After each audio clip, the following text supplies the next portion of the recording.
Good morning everyone. मेरा नाम है राहुल और आप हमें देख रहे हैं री एग्जाम यूट्यूब चैनल पे। स्टूडेंट, आज की क्लास में हम लोग पढ़ने वाले हैं स्ट्रक्चर ऑफ एटम के बारे में, क्योंकि ये एक इम्पॉर्टेंट पार्ट है आपके एग्जाम के लिए। और इससे हर साल जो है जितने भी आपके एग्जाम हो, चाहे वो एसएससी का एग्जाम हो, रेलवे का एग्जाम हो या यूपी पुलिस का एग्जाम हो, यूपीपी या यूपीएसआई, सभी एग्जाम के लिए इम्पोर्टेंट है। यहाँ से क्वेश्चन बनेंगे आपके एग्जाम में, ठीक है। तो इसलिए मैं इसको आपको इम्पोर्टेंट कर रहा हूँ। और आज की क्लास में हम लोग यही पढ़ेंगे स्ट्रक्चर ऑफ एटम के बारे में। सो इस वीडियो को अगर आप देख रहे हैं तो आप सबसे पहले लाइक करिएगा, और इसमें भी अगर आपका कोई डाउट है तो कमेंट करके हमें बताइएगा। और चैनल पे नए हैं तो आप इसे सब्सक्राइब करके बेल आइकन को जरूर प्रेस कर लीजिएगा, जिससे हमारे आने वाली सभी लेटेस्ट वीडियो की नोटिफिकेशन सबसे पहले आपको मिल जाए।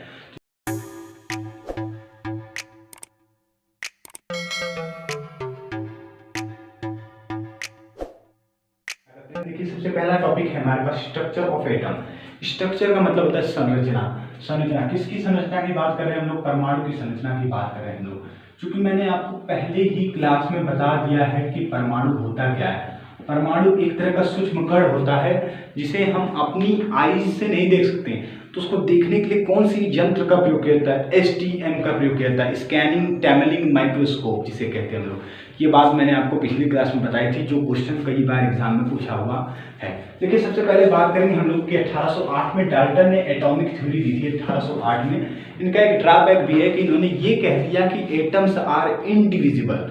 ये वर्ड्स जो है इनडिविजिबल आपके दिमाग में याद रहना चाहिए। इनडिविजिबल का मतलब ही होता है कि परमाणु को अविभाजित कण है, ये बात कह दिया था।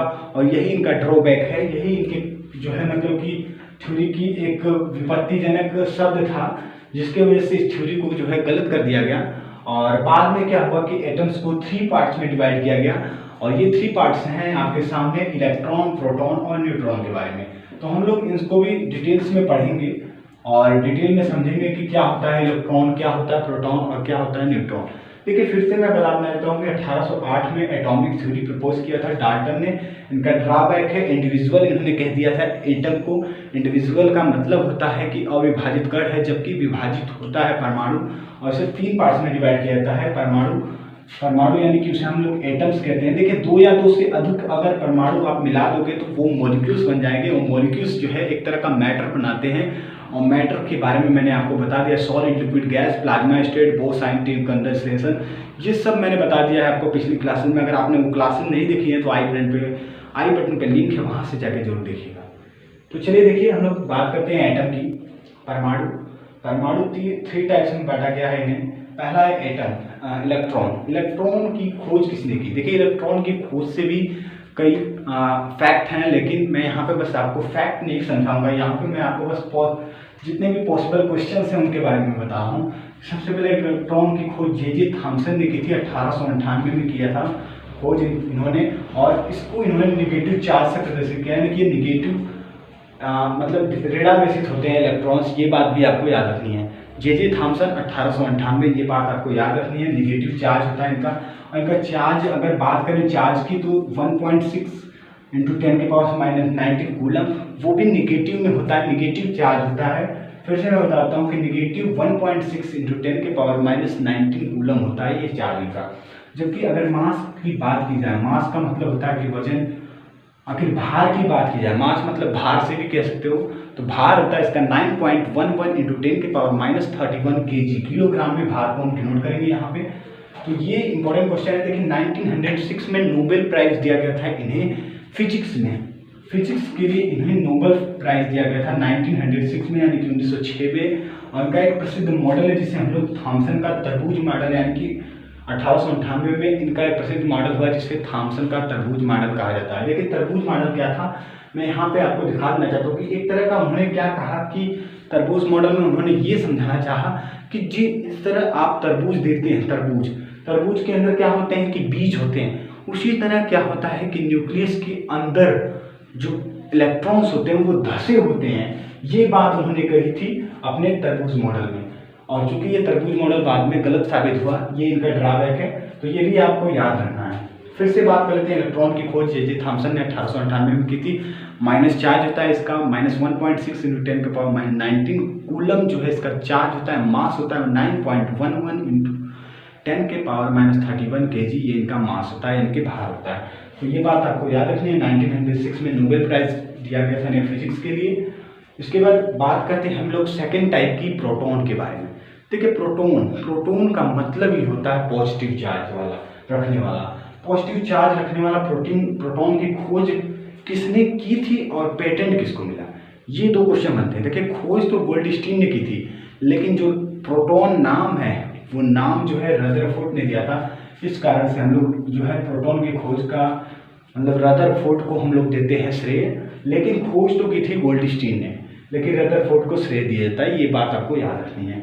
और ये जो प्रोटॉन का चार्ज होता है वो पॉजिटिव होता है, यानी कि पॉजिटिव 1.6 × 10 के पावर -19 कूलम होता है ये इसका चार्ज, ठीक है। अब इसके बाद देखिए प्रोटॉन का जो मास होता है वो होता है 1-1.672 × 10 के पावर -27 kg इनका मास होता है। यहाँ पे मैंने लिख रखा है, आप इसको नोट डाउन कर लीजिएगा, स्क्रीनशॉट ले सकते हैं आप लोग इसका, ठीक है। चार्ज जो है +1.6 × 10 के पावर -19 कूलम होता है। देखिए रदरफोर्ड से कुछ इंपॉर्टेंट क्वेश्चन है। पहला क्वेश्चन ये है कि फादर ऑफ न्यूक्लियर साइंस, यानी कि नाभिकीय विज्ञान के पिता, नाभिकीय भौतिकी के पिता, ठीक है। ये भी आप कह सकते हैं नाभिकीय भौतिकी के पिता या फिर फादर ऑफ न्यूक्लियर फिजिक्स कह सकते हैं, ठीक है। इन्होंने एक प्रमुख बात बताई कि एटम की साइज कितनी होती है, न्यूक्लियस की साइज कितनी होती है। ये इंपॉर्टेंट क्वेश्चन है। देखिए एटम की साइज 10 के पावर -10 मीटर होती है, न्यूक्लियस की साइज उन्होंने बताया था 10 के पावर -15 मीटर होती है। न्यूक्लियस का मतलब होता है केंद्रक। केंद्रक की साइज बताई थी 10 के पावर -15 मीटर। इंपॉर्टेंट है, आपके एग्जाम में पूछा गया, रेलवे में कई बार क्वेश्चन पूछा हुआ है कि ये बताइए कि केंद्रक की साइज कितनी होती है, तो 10 के पावर -15 मीटर होती है, जबकि परमाणु की साइज 10 के पावर -10 मीटर होती है। देखिए इन्होंने एक्सपेरिमेंट किया था जिसका नाम है अल्फा स्कैटरिंग एक्सपेरिमेंट, और इसके लिए इन्होंने क्या किया था, गोल्ड पिन्नी का प्रयोग किया था। गोल्ड पिन्नी पे इन्होंने अल्फा स्कैटरिंग कराई थी। अल्फा किरणों का स्पेक्ट्रम कराने के पश्चात उन्होंने क्या किया था, प्रोटॉन की खोज की थी, और उसका जो मतलब व्यास होता है वो 100 नैनोमीटर का था। मतलब 100 नैनोमीटर इतनी पतली थी पिन्नी, गोल्ड की पिन्नी, ठीक है। और गोल्ड ही एक ऐसा मैटर है, एक ऐसा एलिमेंट है जिसको आप बहुत ज़्यादा पतला कर सकते हैं। ये बात भी आपको याद रखनी है, ठीक है। गोल्ड को ही मतलब कि गोल्ड को ही इतना ज़्यादा प्रसारित किया जा सकता है कि वो एक पतला मेटल बन सकता है, ठीक है, चादर बनाई जा सकती है। अब इसके बाद बात करेंगे हम लोग न्यूट्रॉन के बारे में। न्यूट्रॉन की खोज जो है 1932 में चैडविक नामक साइंटिस्ट ने की थी, और इसका जो आवेश होता है वो न्यूट्रल होता है, यानी कि 0 होता है, और मास जो होता है इसका होता है 1.675 × 10 के पावर -27 kg। सबसे अधिक मास होता है इसका, सबसे अधिक नहीं, न्यूट्रॉन मतलब इलेक्ट्रॉन, मास की बात करें इलेक्ट्रॉन, फिर न्यूट्रॉन, फिर इसके बाद आपका प्रोटॉन, ये 3 सीक्वेंस होते हैं। जबकि अगर बात करें आवेश की तो सबसे पहले प्रोटॉन का आवेश होता है, फिर इसके बाद आपका न्यूट्रॉन का, फिर इसके बाद इलेक्ट्रॉन का। ये बात आपको याद रखनी है।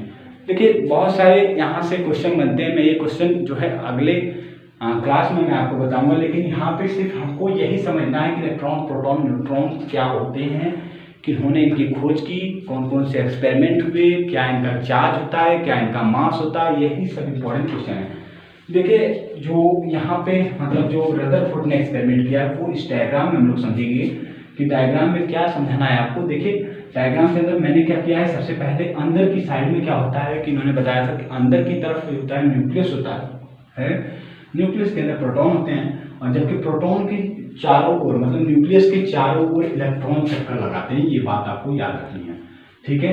इलेक्ट्रॉन क्या होते हैं, नाभिक के चारों ओर चक्कर लगाते हैं, लेकिन इनका भी ड्रॉबैक है। ये ड्रॉबैक है इनका इसलिए कि इन्होंने ये कह दिया था कि जो इलेक्ट्रॉन होते हैं वो धीरे धीरे अपनी एनर्जी को क्या करते हैं, लॉस्ट कर रहे हैं, और लॉस्ट करते करते वो एक दिन क्या होता है कि इलेक्ट्रॉन जो है नाभिक के अंदर गिर जाते हैं। यानी कि इन्होंने इस तरह का प्रपोजल दिया था कि मतलब इलेक्ट्रॉन जो है चक्कर लगा रहा है, लगाते लगाते लगाते पता चला कि वो अंदर जाके गिर गया, और इस तरह वो अंदर आके इलेक्ट्रॉन्स जो है गिर जाएगा नाभिक के अंदर। ये नाभिक के न्यूक्लियस है, इसके अंदर आके ये इलेक्ट्रॉन्स जो होते हैं गिर जाते हैं, लॉस्ट हो जाते हैं। ये इनका ड्रॉबैक है, क्योंकि ऐसा कोई भी नहीं होता है मेथड, ठीक है। तो ये आपको याद रखना है, बस इंपॉर्टेंट क्वेश्चन ही आपको कराना है। मेरा मुहिम है आज का कि आपको बस इंपॉर्टेंट क्वेश्चन ही कराया जाए जो आपके एग्जाम में 100% पूछे जा सकते हैं। सो आई होप ये वीडियो आपको पसंद आई होगी, तो आप इसे लाइक करिएगा और इस वीडियो में भी कोई कमेंट है तो हमें कमेंट करके बताइएगा।